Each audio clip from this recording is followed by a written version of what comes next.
Fjolla përballet hapur me Labin dhe e akuzon atë para të gjithëve, duke thënë se sjellja e tij ka qenë e papranueshme dhe e tepruar. Ajo shprehet se, sipas saj, Labi ka treguar një anë maniakale, duke i shkuar pas vazhdimisht dhe duke mos respektuar as kufijtë e saj, as faktin që ai është i martuar.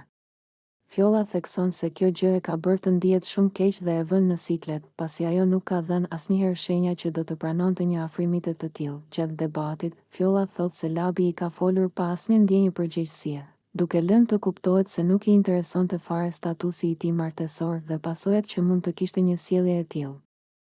Ajo e akuzon se ka tentuar të afrohet në mënyrë të papërshtatshme dhe se ka kërkuar ta puth, gjë që për Fjollën ka qenë kulmi i mungesës së respektit. Këto deklarata e tensionojnë menjëherë situatën në shtëpi dhe sjellin reagime të forta edhe nga banorët e tjerë. Fjolla flet me tone të ashpra, duke thënë se nuk pranon që emri i saj të lidhet me histori të tilla dhe se nuk do të heshtë përballë sjelljeve që i duken të gabuara. Ajo e akuzon Labin se po përpiqet ta nxjerrë keq situatën dhe ta kthejë fajin nga vetja, ndërsa ajo thotë se po tregon vetëm të vërtetën e saj.